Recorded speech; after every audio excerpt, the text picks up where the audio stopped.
It's hard not to play Apex Legends as someone who has almost 1,000 hours in the game. For a while, I've resisted getting back into it because I've been pursuing my journey to the Overwatch Champions series. Well, today is the day I stopped resisting and I didn't even hesitate to jump right back into competitive. Oh, today's video is brought to you by my Patreon community, but more on them later. Right off the rip, I experienced the nostalgia of drop animations. I did decide to start my games on Lifeline as I've heard she's very strong right now. I then realized that she's had a rework since I played her last, and I was incredibly confused. Once I used a sensitivity calculator to take my Overwatch sensitivity and convert it into something applicable to Apex Legends, I then queued back up and played Pathfinder instead of Lifeline. Because Pathfinder was my original main, this feeling was much more natural to me as his kit is essentially the same as I remembered. As another stroke of nostalgia, I'm pretty sure my heart skipped a few beats here.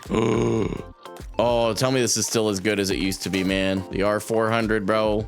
Am I living in old days? Unfortunately, in my first 2 games, I didn't even make it past the top 10 teams. Then, because I didn't hot drop in the next one, I broke that curse. We've made it further in our 3rd game. It was 3rd time's the charm. Shortly after that realization, though, I experienced one part of the game that will likely never go away. Oh, no way. Third parties. Moving into the next game, my goal was to take more fights so that I could actually remember how. Fortunately, shortly after our initial looting, my team and I took an engagement.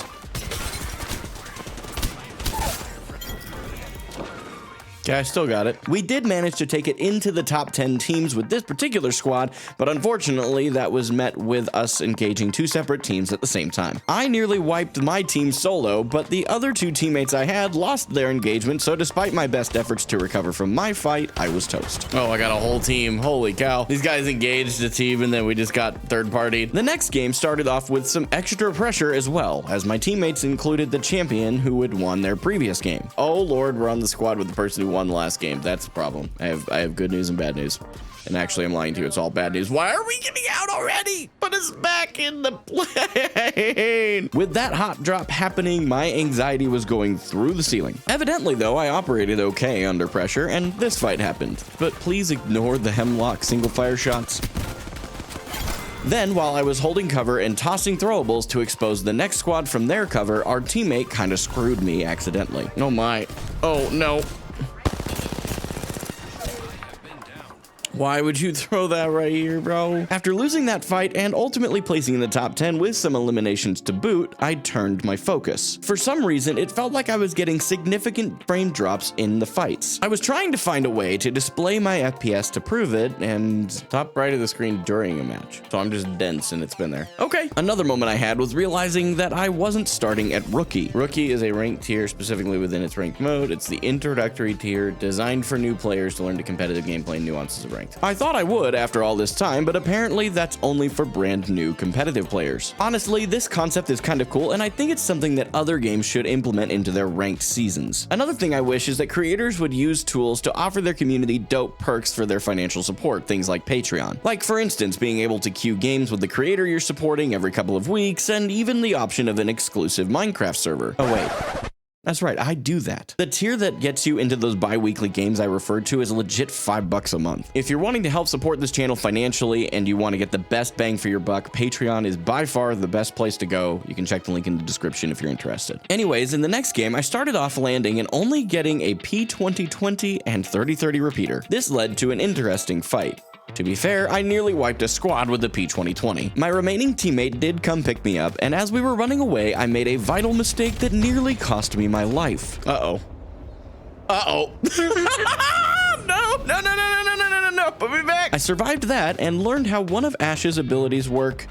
Although it doesn't seem that original. Unfortunately, we did lose that game, but we did place 5th. Moving into the next game, I died early, but my remaining teammate lived. He forgot to move strategically in regard to the zone and got pinched between the zone and an enemy team. Moving into the next game, I got knocked in our second fight and moved into a safe spot, but for some reason, my teammate kept fighting. This guy is still fighting for some reason. I was in a place where he could arrest me. The next game, things took an interesting turn, where my entire team and I got knocked and eliminated suspiciously fast. So after realizing the person had only close range weapons eliminating us from a mid-range area, I decided to see if he was cheating. That was some crazy shooting with an alternator and a mastiff, and they took out 3 of us. Great player or cheating for sure. Running into walls right now. Bro is literally running in the wall. He's munching on his Cheeto Puffs while he goes. Then I finally saw the proof I needed.